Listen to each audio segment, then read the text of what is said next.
What's going on, Dilly, Texas? Welcome to episode 131 of season 8 of Talking Those Podcasts, Texas style. I'm Coach Jason. And I'm Coach Janelle. And we are throws coaches with the Throwing Factory. You can go to that website, thethrowingfactory.com, and check out our bios. Also on that website, you're going to find links for Michelle Gregovich, our sports psychologist. You're going to find links for fourthrows.com and links for Fiber Sports. Also, you can find a link there for our shopping apparel. And then also, too, if maybe we don't fit your need as far as for maybe javelin or location or something like that, we have Coach Kendall handling all our javelin or multi-athletes. You can find her information, contact information on the site. I'll remind you all about Coach Morgan Knight Power and Performance, Coach Jarvis, he's running east at the Throwing Factory, and Coach Keeter running north at the Throwing Factory. So we have you all covered all over the place. Just go to the website, thethrowingfactory.com, and we will be able to help you in your throwing needs. Maybe you want to do an online lesson, or maybe you just need a video assessment. We can definitely help you out there. We want to thank our sponsors for Season 8. Without them, we can't do what we do. So leading it off is Texas Track and Field Coach Association. Right now, basically in a couple weeks, they're going to be doing that winter clinic down in Waco. There's a registration form on the site at ttfca.org. Also, too, the Hall of Fame was just announced. You can go on that website and buy tickets. That is going to be January the 3rd, I think, at the Convention Center, Waco Convention Center, which is connected, I think, to the Hyatt property down there right off the river. Also, too, maybe you're looking for some outdoor meets for 2025. You can go hit that meet calendar on the site, and you can find all the meets that are posted there, or maybe some indoor meets as well. Fourthrows.com, quality implements price right now. If you go to fourthrows.com, you can find really good discus at a really big discount. You can find a 4-throw super spin discus, 85% rim weight, that is normally $141. You can find it for $99. Then if you use the code TalkingThose10 to get 10% off, that's going to cover your shipping. Also, too, if you're looking for maybe a niche disc, that's selling for normally almost $500. That's selling for $389, 20% off. Use that code TalkingThose10 to get 10% off. From listening to our podcast, that's going to handle your shipping need. Maybe you want to need to do a Fiber Sports discus. Maybe you need to find hammer. Maybe you need to find a discus cage. Maybe you need to find shoes. Maybe you're looking for last-minute Christmas gifts for your kids. Yes, at Fourthrows throwing implements. At fourthrows.com. Use that code TalkingThose10. Also, Fiber Sports Discus, led by Mr. Bruce Caldwell. What can you say? You're starting to see a lot of collegiates, a lot of professionals use that Fiber Sports Discus. They have discus designed for the youth. They have the low spin disc, the Twister 2, the Twister 3, the Super Spin Storm, from a 1K, a 0.75 to that 2K discus. Also, if you're a beginner, they have that Fiber Sport Rain.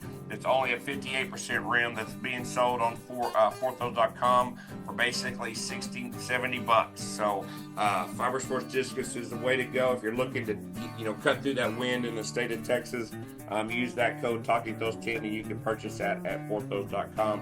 NTX Timing, led by Mr. Carl Hornback. Man, what if you need to run a meet and you're trying to coach the meet as well, and you're trying to do everything the right way? Get NTX Timing involved. They can do everything for you. They can set the online entries. They can post results after the meet. They can do everything for you. They pull up, in their trailer with all their computerized system and set everything up and just get it going very efficiently. And you want people to come back to that meet, year after year, and they definitely will if you're using NTX Timing. Big Frogs, Colleyville, they handle all our embroidering needs. Go follow them on social media. They're starting to do a lot of stuff on social media. Just Google Big Frogs at Colleyville. One Thing Lifting DFW, a mobile lifting station. If you need private lessons, if you need sports performance, if you need anything, contact Lifting DFW. They're going to teach you how to lift some weights. Also, to remind everybody about Michelle Gregovich. Maybe you're a young athlete who's struggling, or maybe you're a parent listening to this and your thrower struggling a little bit and they can't get on the hump. Maybe they have some performance anxiety. Maybe they get nervous. Maybe they just don't have any self-confidence in themselves. Michelle Gregovich can possibly help them with that. You can find her website on the thornfactory.com website, or follow her on social media as well. Also, to remind everybody about our YouTube channel, you want to see our pretty faces, you can go to the YouTube channel and watch us. Not only you can hear us. Today's guest is currently coaching at his alma mater at Dilly High School, south of San Antonio. He threw collegiately at Texas Luthern University in Seguin. He had a shot put PR of 1607 with a 16 pound. He had the discus PR of 5176, which is currently the school record at Texas Luthern. He was the first male athlete to make the D3 national championships in the discus. He threw high school at Dilly High, but he was also a state champion, 2019 state champion in the shot put, which he set a PR, which you're going to hear that story in the state meet of 53-1, and then a discus PR of 153-6. Please welcome to episode 131, Coach Scottie Reyes. All right, so you're currently coaching at Dilly High School. Kind of tell us kind of what your job titles are. So it's kind of funny. We're a smaller ISD. So I teach at the middle school at the Dilly ISD. So I teach 7th grade science because my degree was in kinesiology and minor in biology. So that's why I do science. But I coach high school basketball, JV coach, assistant varsity, and I'm also the track coach for the high school. Boys and girls, throws coach. And I also help out the middle school level too. With Oh, the wow. throwing. So no football. No football. I'm glad I don't have football. Not a time. Okay. But that's a thrower right there. yeah. And I did play football my freshman year of high school. Yeah. But I broke both my wrists, so I was weighing options of should I play, should I not? Because my freshman year of high school, I did pretty good in track, so I was thinking, and as well as basketball too. I did basketball all 4 years, track all 4 years of high school, and I just weighed my options, and football was not part of that option. Gotcha. Yeah. Gotcha. So how many years have you been teaching? Is this year? This is my 3rd year teaching. Your 3rd year teaching. Okay. Yes. Awesome. You've got to be super busy going from a middle school to the high school, going from middle school kids to high school kids. That's definitely challenging. Yeah, two different moods of talking, communicating for sure between middle school and high school boys. So different tones, you could say. And this year, my 3rd year, is the easiest year because the past 2 years I did teach all of 6th grade and all of 7th grade science. Oh, wow. So I had a full schedule of 6 classes with like 22 to 24 kids in every class. This year is only 1 grade, so it's a lot of stress off my back. Good. Yay, that's good. Well, I keep doing it. I'm in year 29 of teaching, and there have been some crazy years, all my coaching and all that stuff, but keep going. They do keep getting better. I promise. They keep getting easier. Yes, it got easier. Until the kids get more difficult, but that's a whole nother episode. Yes. She's gonna go on a tangent, bud. So talk to us a little bit about how you do your throwing. You're 3 there. You said you coached in junior high and your high school kids, boys and girls. So do you bring just everybody together? Do y'all do stuff in the off season? Kind of walk us through how you structure your throws program. So my first year, I thought I had it down. I brought all my knowledge from high school to college to the middle school, high school level, but that didn't really work out too well because all the kids don't know what they're doing. So I had set it up as like a high intensity practice, all drills, like let's do this amount of drills, but now I know we can't set those drills. It has to be, I have to do it for them. Now you do it. Oh, you did it wrong. Let me show you how to do it right. So it was just a stepping stone. Second year, got a little better. I lowered down the intensity, more drills. Because my first year, believe it or not, the middle school level, we had over 20 throwers. So Oh, wow. it was, they heard someone was coming in, so they all wanted to join. Good. But a lot of kids never even threw at a meet because they were all competing every day just to get a spot on the roster. Yeah. Year 2, a little less kids, but some good kids at the middle school level. I have one girl right now at the high school level that she's short. She's probably like 5 foot, but she's probably gonna make state this year in shot put and Good. discus. She's already started throwing this year, doing pretty well. This year I've had a couple of throwers come out during off season after school to lift mainly, and Okay. then 2 days out a week we throw 1 day disc, 1 day shot. But Okay. mainly just lifting right now, working on explosive movements. Okay. So first year there was no off season. I didn't even know how to communicate with the kids, honestly. Yeah. Second year was more of a trial and error. Let's try this, let's try that. I think this year I have it down. We're in a for like every one throw, we do like ten practice runs or whatever it is. And you could kind of see the kids filtering out, you could say, because some of Yeah. them just want to be out there throwing, but I want to get the good ones to be great. And Yeah. if the other kids want to stay, then they could build themselves up that way. Gotcha. Gotcha. So you mentioned your weight training. Are y'all doing that before school? Because you know that student athlete has a busy schedule. How do you coordinate it? You know, so all y'all can kind of come together. Because I know that can be difficult. You know, for our high school coaches. Oh yes. Past 2 years it was all middle school, all high school, all at once, the whole Okay. practice. And then I'll let the middle school go early. But I think this year I'm gonna do it as high school's gonna start off in the weight room after school. Okay. Middle school come out for 45 minutes to an hour to practice. And then once high school's done lifting, then they're gonna finish off the practice drawing. Oh, practice. So you'll And flip them. So do yeah, you have someone out there helping you do that? Like you have an assistant that helps so you can yeah, so I do have an assistant out there helping me. Okay. Okay. Okay. Now, boys and girls in the same training group. Yes. All boys, all girls, middle school, high school, they're all mixed there. Gotcha. The Gotcha. high school and middle school are like 10 feet apart from each other, so Oh, okay, that it, makes sense. Well, then it's talk to all us one. about your facility. Do you have a couple shot put rings? Do you have that discus ring? his face. We have two shot put rings, two discus rings that have been there for maybe 25 years, 30 years. Okay. They're not the best. They're the same ones I threw at when I was in school. Our discus cages are metal fence, metal Okay. pipes. So you cage a disc, that's probably the last time you're gonna use it. The shot put rings are decent, but you throw into dirt, so Yeah. it's a little bit of a struggle there. Yeah. So, but you have enough. You have surface area to kind of run both rings at the same time if you're doing a discus day, right? Say that again. I said you have two shot put rings or two discus rings. You said, are you? Do you like if you're doing discus one day, you can be doing drills and throwing in both out of both rings. You know what I'm saying? To maximize time. Uh, it's a little it's a little different. So we have a practice football field, and Oh, our shot put ring's right next to it, and our discus ring goes into the field.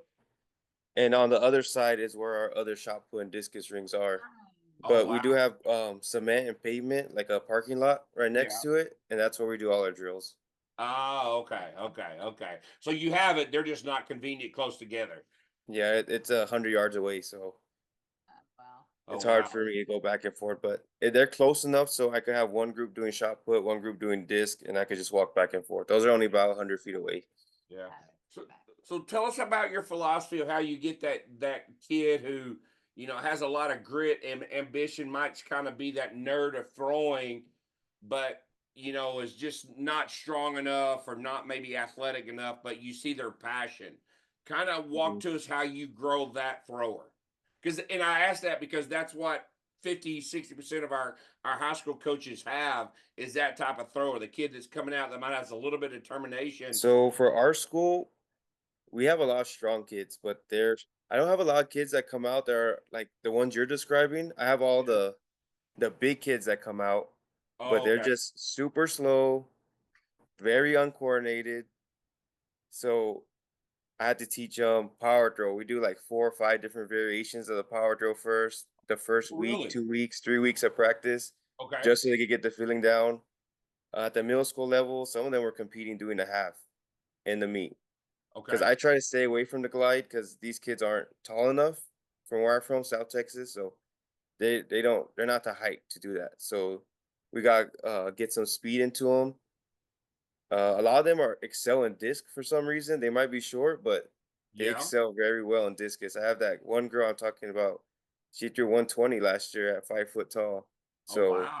So she does well in discus. I have one kid, he's a freshman right now. He's been going out there every day, but I try to teach him that you gotta start off slow because he is a slower guy. Start off slow, like and those power throws we've been working every day, they go slow, then hit the power throw quick. So that's my Yeah. philosophy. Don't go too wild out the back because they're not really that coordinated. So when you do see those throws fast out the back, it goes everywhere. Yeah, yeah. If you get a junior high kid, you don't even think about doing junior high shuffle or anything or any remotely step back glide drills. You're immediately teaching them rotation. Oh yes, because I do have them for the next 6 years. It's not a type of thing where I'm gonna throw them to a different coach. I'm not trying to win district at middle school level. I'm trying to develop them so when they get in high school, they could be that person. Yeah, And a yeah, lot of them do win in junior high just doing the spin or the half. I had one girl do the south inside the ring. yeah. She was developing that and she did pretty well too. So they're developing pretty well. They like to come throw after school a lot and they enjoy it. So Wow, wow. That's fun. So a kid, do you do different weighted balls with rotational movement, or do you kind of with that slow, uncoordinated kid? Do you start with the lighter balls? Because I know some junior highs have, mhm, a 6 pound district rule, maybe versus a yeah. 4K. I have this. It's a med ball. It's a little med ball. It's kind of bigger. It's Yeah. 5 pounds, and that's what I start the middle schoolers off with.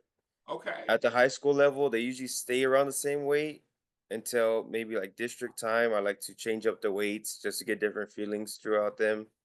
But I haven't had anyone but two girls make it to regional, so I would Okay. experiment with them. They would do rotation with the even the bigger med balls on their hip side, so they could feel a push from underneath. Yeah. Okay. What about PVC pipe drills? Do you do anything with PVC pipe drills? Oh yeah, we do PVC pipe, just the slow rotation steps around. A lot of people call them the 7 pillars. We do that one. They also have a weighted bar that we do.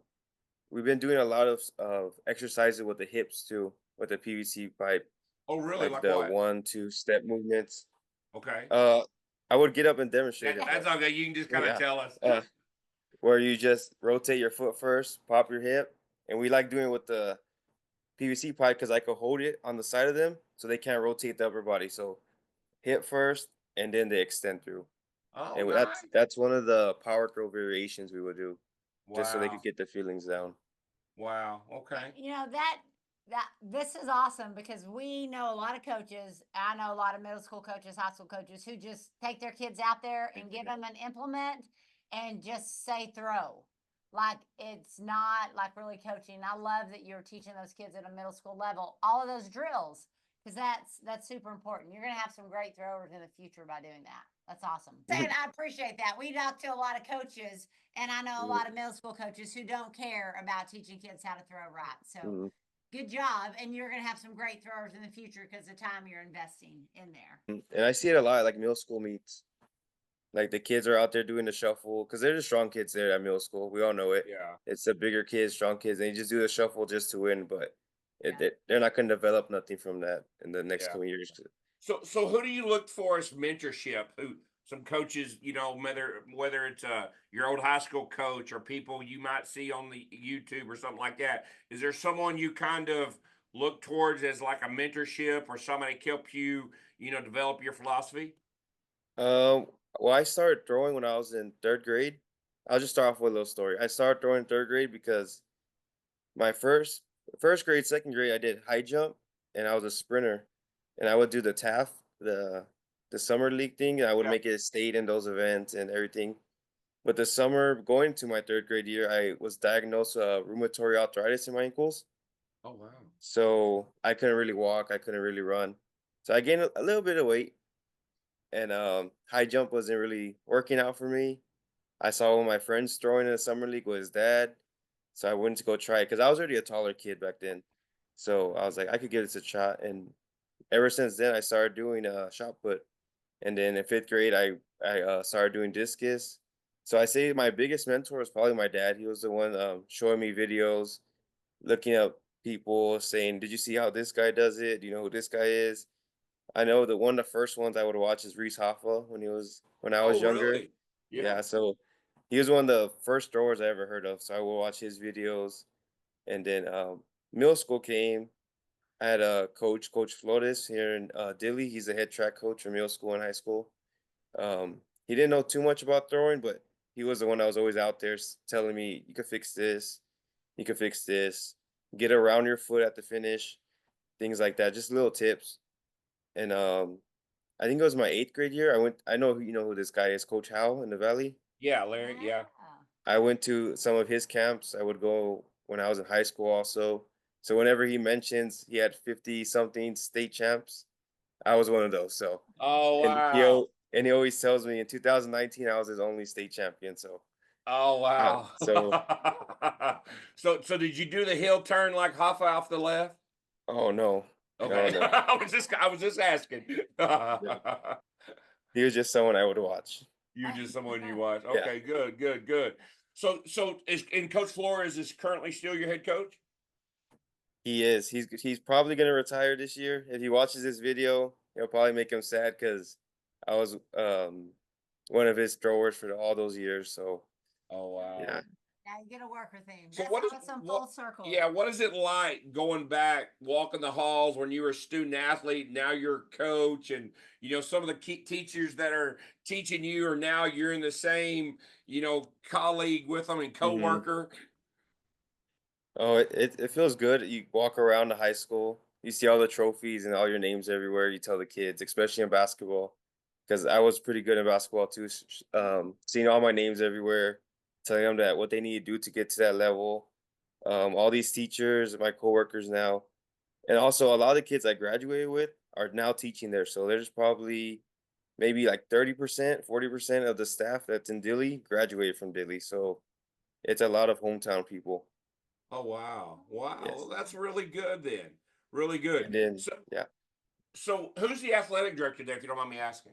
It's Coach Silva, David Silva, And he's a head football coach. head football. Yes. Okay, okay. Do y'all do a good job of sharing the football players that are throwers? Um. Yeah, I would say yes, but the big thing that's in Dilly is powerlifting. So Okay. all those big old monsters that I want spend a lot of time in the weight room. And if that powerlifting coach watches this, I'm gonna show it to him. But they get like slower, they get real slow. So I try to bring the speed back out in them in the throwings. Yeah, But they're strong. They're strong kids. A lot of them make it a state. They have the strength for it, but they just need the agility part of it to yeah, make them great. yeah, yeah. So does y'all's powerlifting season overlap with what y'all do for track? It does. It starts in January. Track starts in was it February? They Yeah, don't end until when we're in our area regional meet, and so it's basically the same schedule. gotcha, gotcha. I got you. So I got a question for you, so you can go on a little tangent if you want, because I have some opinions about this. Hmm. High school track, state of Texas. Do you feel like it supports throwing, or could we do a better job? And what I mean by that, you go to these meets, these varsity meets, 3 to 4 throws for 3 weeks straight. If it's just a sprinkle of rain, they cancel it. Everybody goes home. But they keep running. They keep running. Kind of what's your feelings on that?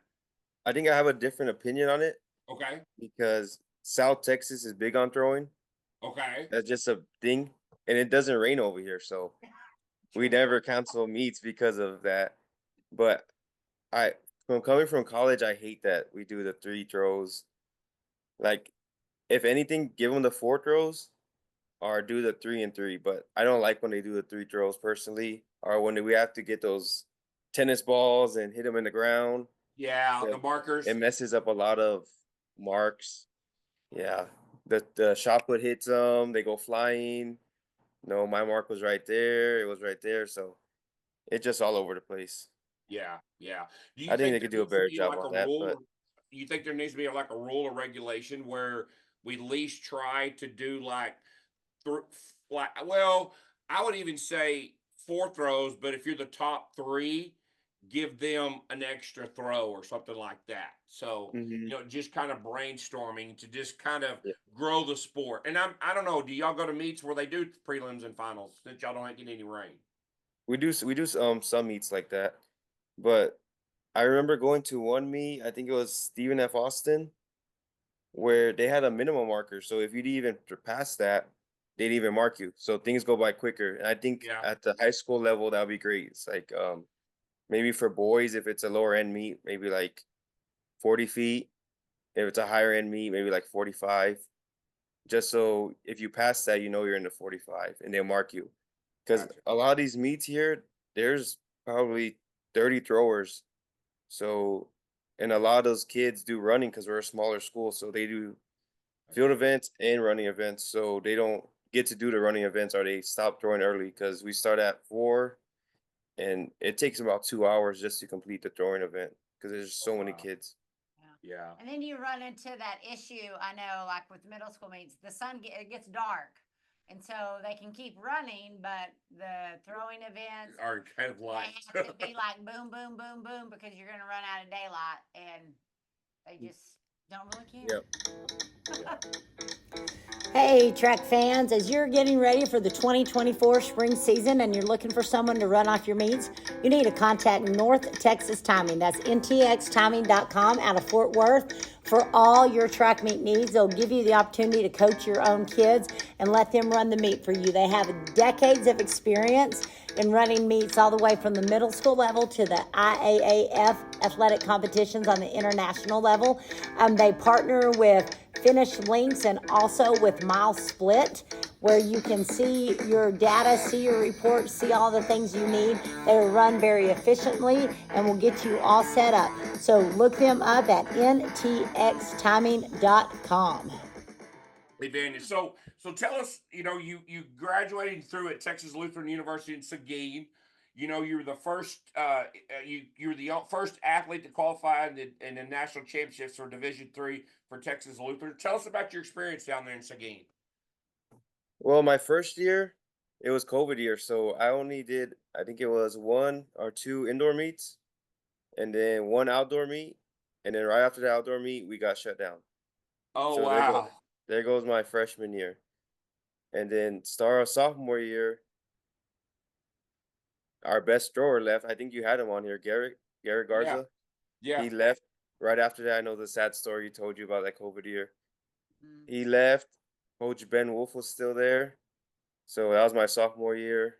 Just we focused a lot on more of med ball throws, outdoor stuff because COVID restrictions were still high. So Yeah. the weight room was real limited to a few people at a time. So we did a lot of like tire flips outside, a lot of med ball throws, drill work, heavy ball implement stuff, because we couldn't use the weight rooms. But the time I did have a weight room, I think I jumped up in weight from like 220 to 245 around that time. Oh, wow. So I did gain some weight. I was always able to push the disc far in college, but that helped my shot put a lot my sophomore year. Now I see that you got a lot of introduction to hammer. What was your experience like in that, and how did that go for you the first time you picked it up? Oh, I didn't really focus on hammer. I did not like it. It was fun to do. I would do 2 turns, 3 turns in competition. I just had a good finish. I would just finish hard and hopefully that Pull thing the kept shit out of going. it. Yeah. I would just rotate it around me and just let it go. Yeah. Got it. Got Mhm. it. Got it. So, but man, you threw in a lot of meets. Like your freshman year in 2021, you threw 1574 at your outdoor championships. You threw over 50 meters at the Texas at the Bobcat Classic. Mhm. So you had an easy adjustment to the bigger implements.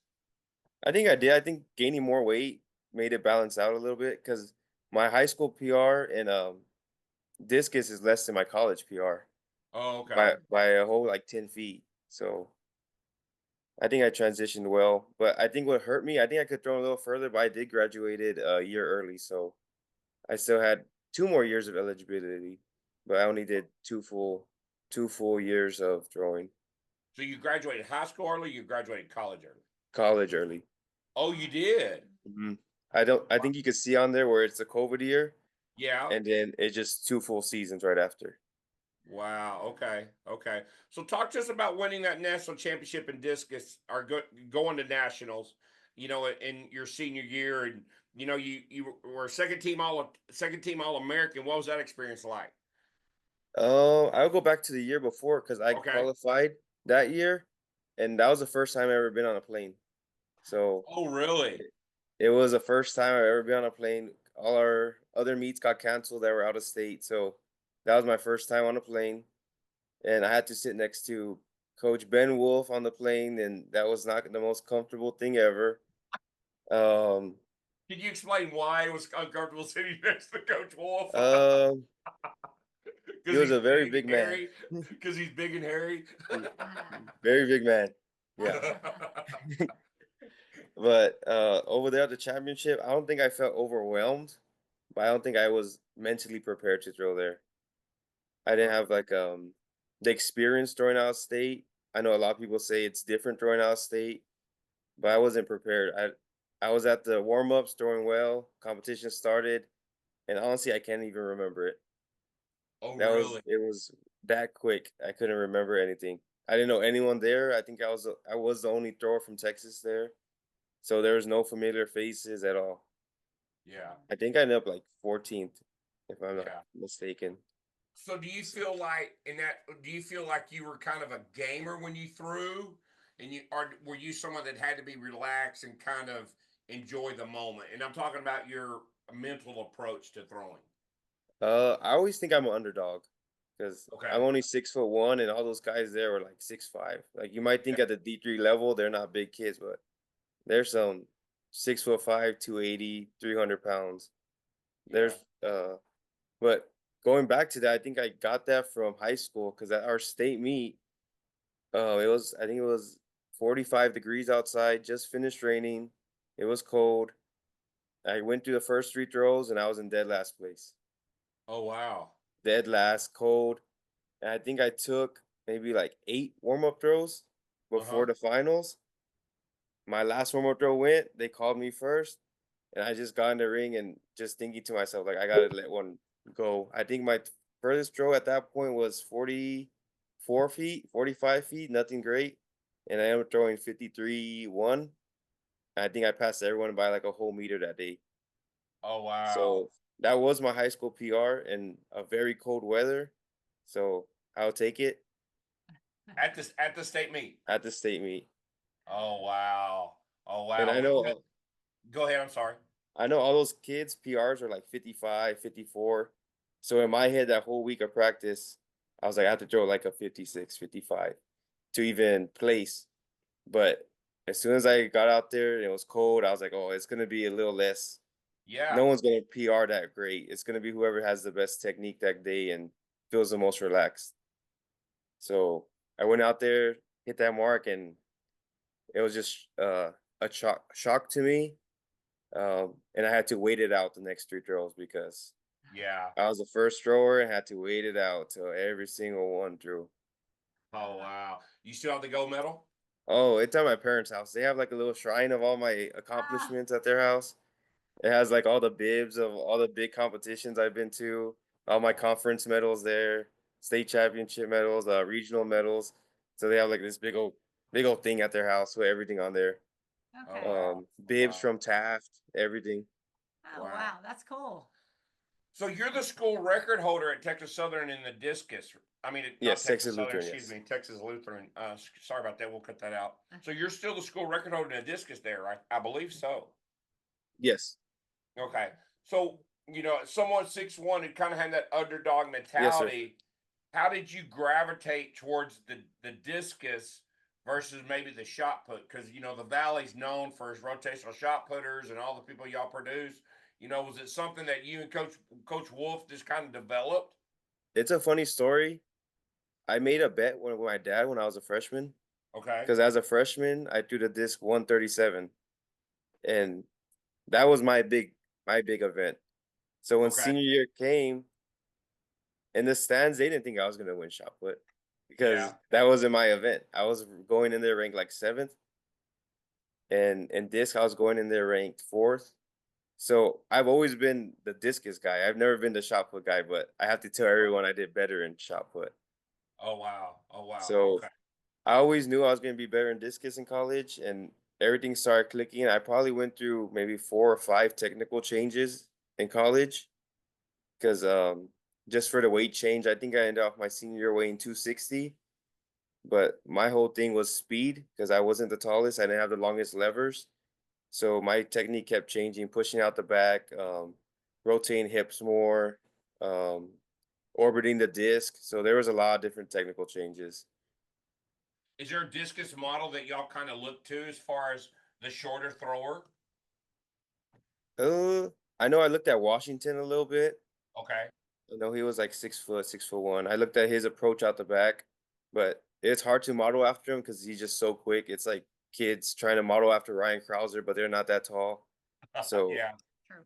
so I would just look at his approach out the back. He would get over his toe, but he would push hard off his toe to the middle. Yeah. So that's the thing I would look at.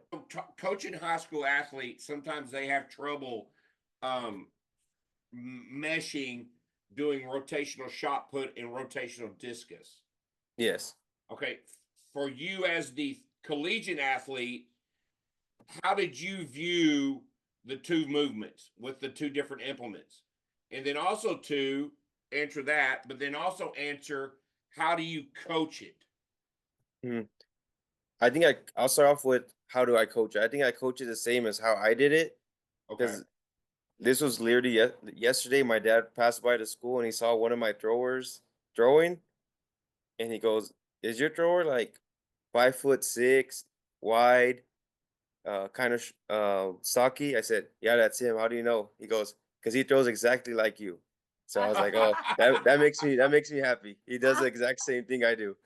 But the way I teach him is in shot put, we gotta stay wide because it's a smaller ring, and then shoot to the middle discus. I just teach them to go out and then shoot themselves in because I do have smaller throwers, so they got use the whole ring. And I think that's what I did in college too. In shot put, it was a slower approach around the side, shoot the middle, and in discus, as like Washington would do it, shoot your leg up and just push it straight through the middle. So Yeah. that's how it. That was my approach between the two. Yeah. What's your thought point on the orbit of with the disc? So I've gone through a lot of them from low to high, low again. But I think what I did, it was I kept it flat. And as soon as I hit the middle, I raised it up. So a high orbit. And Yeah. then when I was rotating my toe in the middle, went up, it went down, then back up. So that's how I figured it out more. Oh I would wow. stay flat. I know a lot of people like to stay up high out the back, Yeah. but I kept it flat just so I had to do too much arm movement in the middle. Oh wow. And you were able to do that with the 2K? With the 2K, yes. Really? Wow. You must have been strong in your shoulders and your lats. Yeah, I have strong shoulders. I think my weakest part is actually my chest. Uh huh.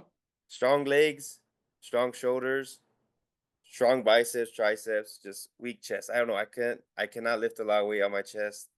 My PR was like 325 on bench, but I could shoulder press like 255 Oh without wow. without moving. So it makes no sense. Yeah. Yeah. So tell us, you were coached by Coach Wolf at Texas Luthern. What did he mean to you, and do you still talk to him? Oh yeah, I talk to him a lot. Okay, Um, what's he doing these days? He's selling RVs now. He has a family selling RVs. He just Good had for his him. his he just had his kid maybe I want to say a couple months ago. Awesome. I also Okay. went to go visit him back in August, so I saw him right recently. He Okay. lives in San Antonio, so he's not too far from where I am. Okay. But So he's still in Texas. yes. So I would Awesome. say he's like a friend to me. In college, he was like a friend. He was like one of those guys where it was you could joke around with him, but know when it's serious. Um, I think all his throwers are close to him. Yeah. He was very intelligent and he was really straight up. He would tell us, "I wasn't the best thrower, but I'll tell you how to throw." So Yeah. Yeah. he was really knowledgeable, especially with us asking, "How do you do this?" If he didn't know the answer, he says, "Go look up this thrower. This is how he does it." So he knew a lot of history on throwing, things like that. So Wow. yeah, Yeah. I still talk to him every now and then. Is he Um, still involved in doing anything type of throwing or personal lessons or anything like that? I don't think so. I don't think he is. Oh wow. I think he's Okay. just in the business now of Yeah. our reselling. Yeah. Okay. Well, if you talk to him, tell him I said hello for sure. I will. I'll tell him to watch this video. I know he was gonna watch I it at will. least 100 times. Coach Hal still do stuff? Do you send any of your kids? Does Coach Hal still do camps? Do you send any of your kids to do I know some he got sick camps? recently, maybe about 2 years ago. So he hasn't had any camps. I did go to one of his camps, the throwers one. The I was one of the coaches there. So I was helping him out there, but he doesn't really do any of the coaching anymore. He'll just invite some of his athletes down to help coach. Gotcha. So I went down there this summer to help him. Gotcha. So I'm looking at your bio, and you went to junior college before you went to a Texas Luthern. Oh, I did. I took college classes in high school. So I graduated with my associates in high school, and that's why I graduated early from college after high Oh, school. really? Yes. Okay, so you were the overachiever high school student. Yeah, a little bit like that. Yeah, yeah. So were you looking, was the plan to go to college and become a teacher to coach, with going to school that early? I think it was just a financial thing, and if I was gonna get free college, might as well get it in high school. Yeah, So got my first 2 years done, and then I always wanted to throw in college. So Wolf was one of the first ones to reach out, interested. A lot of these college coaches were just offering me like room and board, things like that, and a lot of the ones that did want me, like the higher end schools, they ran out of money because I didn't start throwing well until end of senior year, and you had to yeah, throw well your junior year to start getting offers like that. yeah, yeah. So I just went there, and I did have good grades, so it wasn't that expensive. Yeah, you were able to get in. So what's your opinion, your assessment of like what's going on now in collegiate athletes? As someone who's just only been out for like 2 or 3 years, and you were still at the D3 level, but like with the transfer portal and kind of the Pac-12 kind of quote unquote dissolving, and your track and field powers are in the Big Ten or now the SEC. What's your perspective on that? So from the D3 level, I don't think it's affecting anyone. Okay. Maybe the transfer portal, maybe. I know the kid from Carthage, the 10-time national champion, is now at Wisconsin, so he probably got some good money from the transfer portal that he Yeah. probably wouldn't have got back in the day. But I know there's a lot of rumors like at a D1 level where they're gonna make the roster spot a specific number. Yeah. 45. Yeah. So I think it's gonna hurt a lot of throwers because they're gonna have to start doing multiple events instead of just one, where it's like the sprinters will just do 100, 200. The throwers are gonna have to maybe learn a third discipline just to get on scholarship because we're a very unique event. So it's not like if you could throw disc, you could throw shot. You have Yeah. to be well at both to get that. So I know I was talking to someone on Instagram about it. They were going on live, and they said that the D2 level might have some great kids this coming years because they're gonna get all the D1 athletes that should be D1, but no one's gonna have spots available. So they might have to change some rules every now and then when they're gonna see the D2 kids being a lot better than D1. And we see that every now and then with like hammer throw, NIA guys are usually pretty good. D2 guys are pretty good. So So you had a great high school career. You won state championship. You talked about Coach Flores, as kind of y'all's head coach. But did he really supervise your throws program? I'm inquiring to know if you kind of were self taught, or did you really kind of look to somebody else as far as tips? Um, he supervised me closer towards the regional meets, area Okay. meets, when there was no one else to look after. I Yeah. all 4 years I had 4 different throws coaches, so it wasn't really a stable thing. I would usually go out there on my own, do my own thing, help out the other throwers when I could, but it was basically me out there. My dad would come down when he was off of work and help me, and I would go out there right after school for maybe an hour, then go home and eat, then come back out and throw the other discipline when all the kids are gone. So, Oh wow. So you would pretty much throw every day during high school? oh yes, every day, weekends too. Wow. So how many did you keep track of your how many throws per day and stuff like that? Like, did you get like 1,000 throws in per week? I have no idea how many throws I did. I would just go out there and throw. I know I had a stack of maybe 8 discs I would throw with, Yeah. and I would do 2 sets power throws of that, then halves, then souths, then walk-in souths, then full non-reverse, full reverse. So it was a bunch. I know that for sure. Yeah.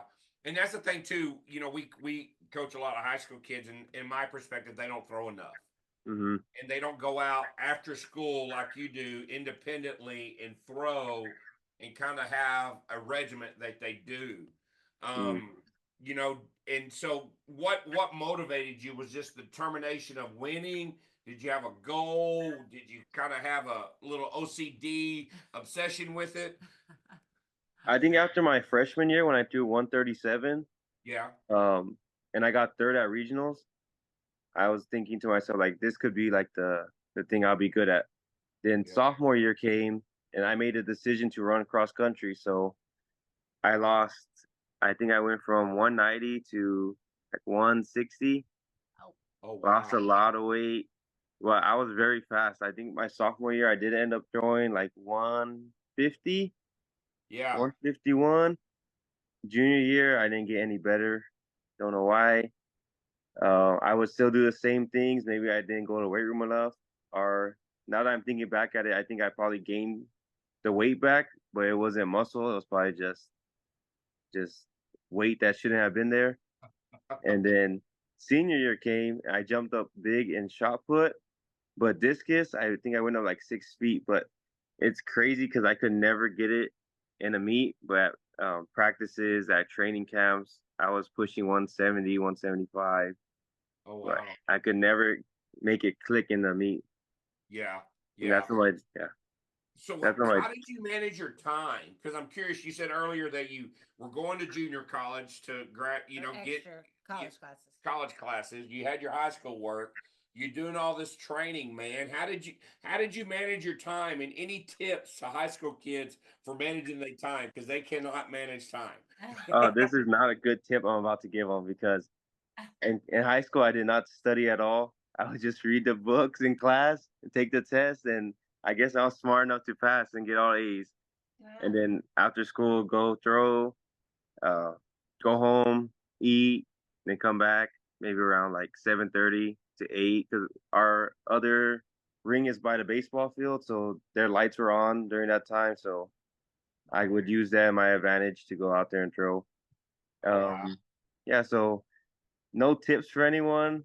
As a teacher now, I would say study in between the practices or study before. But back then, I probably wasn't the best Yeah. person Yeah. to look at. Okay. Go ahead. So you mentioned like your dad helping you out when you first started, and then seeing your throwers here recently. So was he ever out there with you retrieving discus while you're doing all this throwing? Because it sounds like he was a huge part in getting you going with this. Oh yeah, he was out there all the time, getting the disc, throwing them back, shot puts, shagging them. He was out there every weekend. We'll go on Sundays to go throw, and every now and then he will go throughout the week to at my second practice to retrieve one for me. But mainly it was there out there my younger years because he was the only one there. I didn't have a coach when I was younger, so he was a big coach, and he never threw when he was younger. So Oh, he didn't. he Okay. was the cross country runner. So that I guess that's the reason why I want to run cross country. But Yeah. and So you have brothers and sisters. Tell us about your mom. Were y'all a close family? Did they have sports backgrounds? yes, my mom played basketball and she did track. My dad was the one that was really good in track. His district meet, he did win like 5 gold medals, so he maxed out everything, and in the weirdest events too. So he did in the 800, he did in the 300-meter hurdles, the mile relay, high jump, and pole vault. So Oh he could be wow. a perfect decathlete in my Yeah, he eyes. would have been. Yeah. Yeah, and he was only like 5'9" or 5'8" in high school. So Oh wow. Did they grow up in Dilly?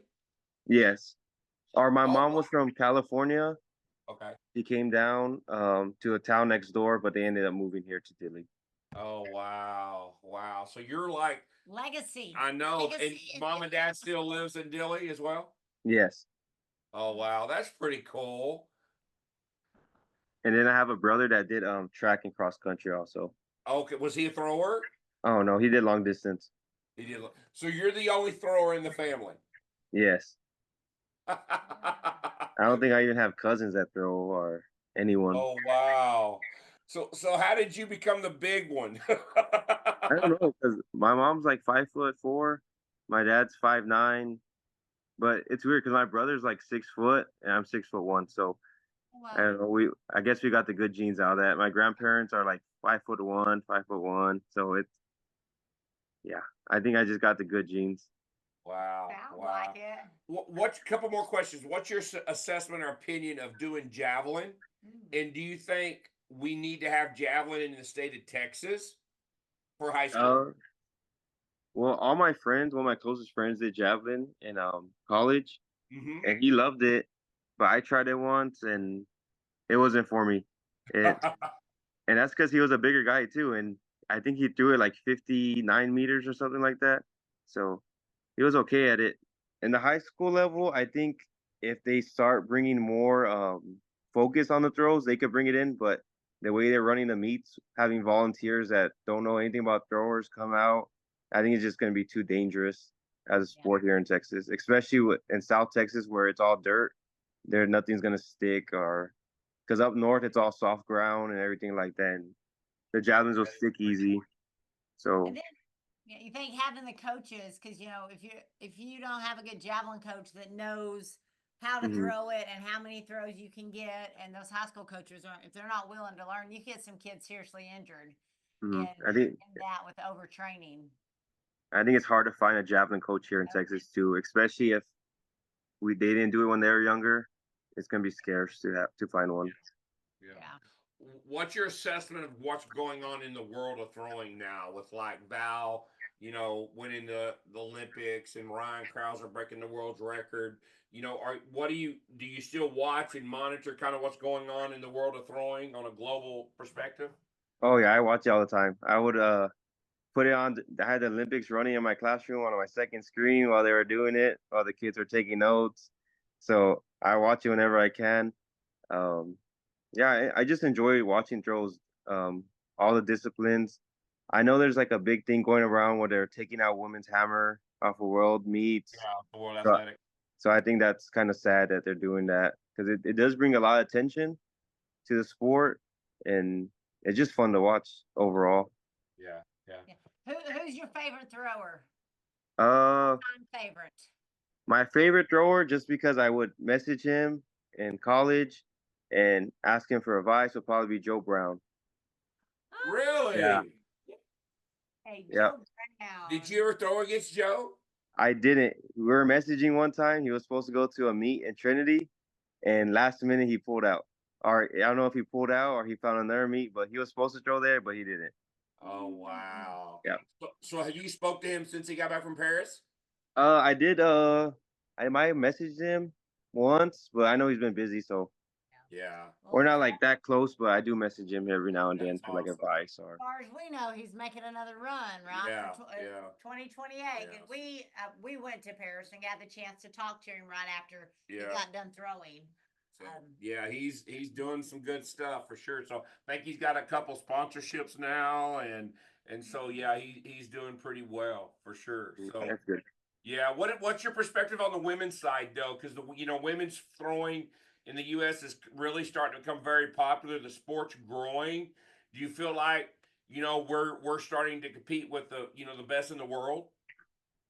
So I think we've always been able to do it, but when we would get to the bigger meets, especially like in Hammer, Yeah. we wouldn't show up. Like we would have like top 5 in the world in Hammer, and we wouldn't place top 5. So Yeah. I think we just go to compete. We just gotta compete better in that. Discus, we're gonna maybe next 5 years are gonna get first, of course.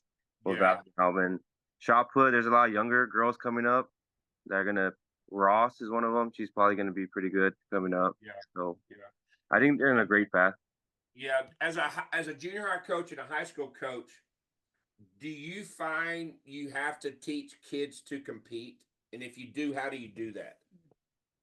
I would say they have to learn now because we only bring 3 kids to a meet per event, and Oh. we probably have like 6 or 7 per event. So they have to compete every day before a meet.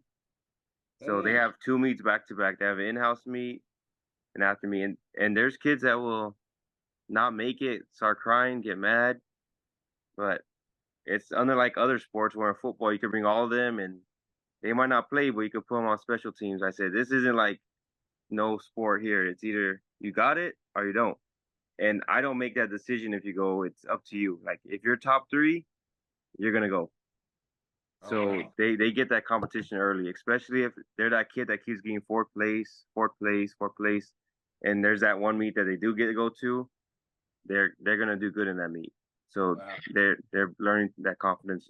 So do you find the kid that gets that 4th or 5th place, they're motivated to come back the next week to throw versus I'm gonna quit?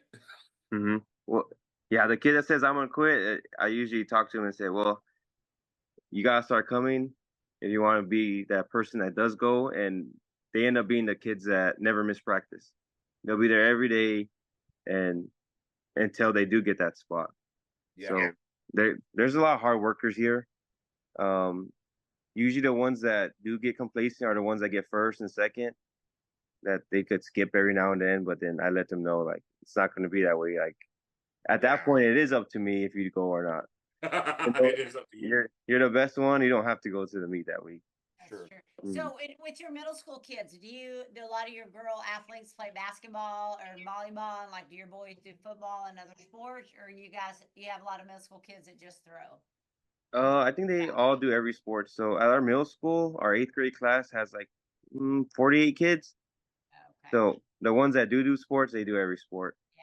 Okay. And then I don't know who's going to come out this 7th grade year, but hopefully there's a bunch of them. We have some stronger kids this coming year, so Yeah. they should be good. They're already talking to me about they want to come out and throw weights. That's what they say. I want to throw weights.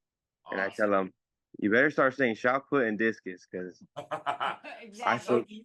I'm just curious. Do you ever thought about doing camps locally at Dilly and stuff, and like during the summer to kind of create a attraction? I do personal training outside of school, outside our district, of course, because of rules. Yeah. Yeah. Real private.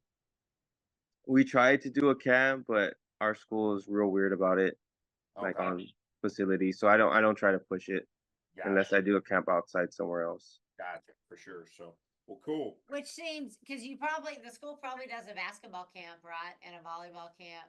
Oh, they don't. They do that. don't. Oh, they never They're do? yeah, Okay.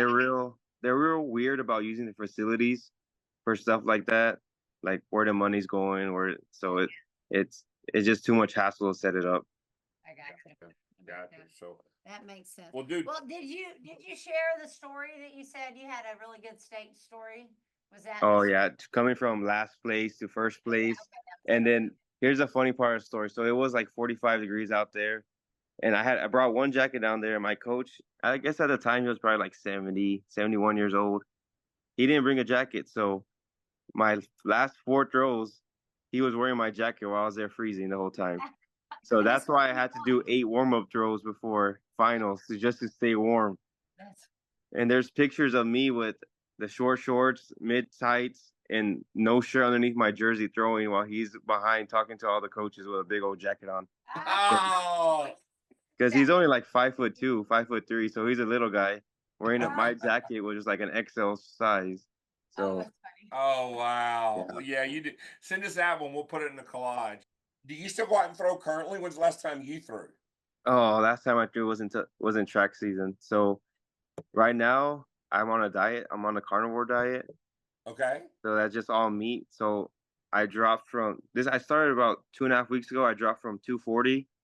I'm like at 225 now. Oh, wow. Yeah, Getting so- that runner frame. Yeah. So my only goal right now is to dunk a basketball again. Because in high school I was able to dunk. So that's my goal now. Good. Yeah, Good for so- you. Well, let us know when you do that for sure. Maybe I'll get one this week and I could send you a picture of it. Yes. Yeah. Hanging on the rim or something. Mhm. So, well, all right. Thank you so much. Appreciate it, man. Merry Thank you, Christmas to you. You too. Merry Christmas. We'd like to thank Coach Reyes for being on. Just love the fact that, you know, he's giving back to the sports that he loves through coaching at the high school level and also the junior high level. What a unique situation where, you know, he's taking that 7th grader and molding them with rotational movements and, you know, see what the results are going to be in 5 to 6 years and stuff like that. So whoever those kids are getting really hands-on coaching from someone who really loves, you know, the throws. So. And loves Dilly ISD. And loves Dilly ISD. Sounds for like sure. he's going to be there Forever. Be there a while. For a 'cause while. He's born and raised there. I love that small town. Yes, and just a great passion from someone who, you know, maybe, you know, didn't have the best talent and had to rely on his unique style to develop speed. He kept showing speed all the time to really get the movement. It just goes to show you too, there's not one style. And how many times when we talk to someone in this, they're totally opposite. Slow down, hit the positions, you know. And he was a guy that was like, I gotta speed to get it because I don't have the levers, I don't have the height for sure. So. And going out there and willing to learn more to Yes. help teach these kids. As they move forward. Yeah, it was. I think that we're going to be seeing a lot of athletes Come out of Dilly High. come out of Dilly High School here in the future at our state meets and listen there to some of the top throwers. Coach Reyes, we're going to go ahead and we're going to speak that over those kids so we know that's going to happen. Yes. Someday we're going to be seeing all those kids that you're developing. They're going to go and go do great things at whatever level they choose to be at because you're being a great example. So that's awesome. Thank you for that. We want to thank our sponsors for Season 8, Texas Track and Field Coach Association. Go to ttfca.org for all the things. It's about to be January. This is end of the year 24, so all the things moving forward in 25, indoor meets, everything, go check those out. Need some implements, forthose.com, quality implements priced right. Use the code TalkingThose10. They've got an updated website, all sorts of stuff. Make sure you go and check them out. NTX Timing. Let Carl Horn back and his crew manage your meet. They probably just finished up a great busy cross-country season. So get them on your list for meets as we get into the spring. Let them do the work while you get to coach your athletes. And then Big Frogs of Colleyville for all your embroidery and printing needs. Go to colleyville@bigfrog.com. And then if you're looking to get stronger with Olympic lifting, reach out to us. Check out our website for lifting DFW. And then go to our Throwing Factory website for lessons. You got a kid who's interested in throwing this upcoming season, reach out to us. I can do youth lessons. We got lots of coaches around who can do some lessons for you. And then give us some apparel. And then give us suggestions on podcasts. Give us some likes. Share our episodes with people. I haven't checked, but I know we're over 20,000 downloads, which is crazy to us. And our YouTube And YouTube stuff. So let us know. Give us some good people to have on.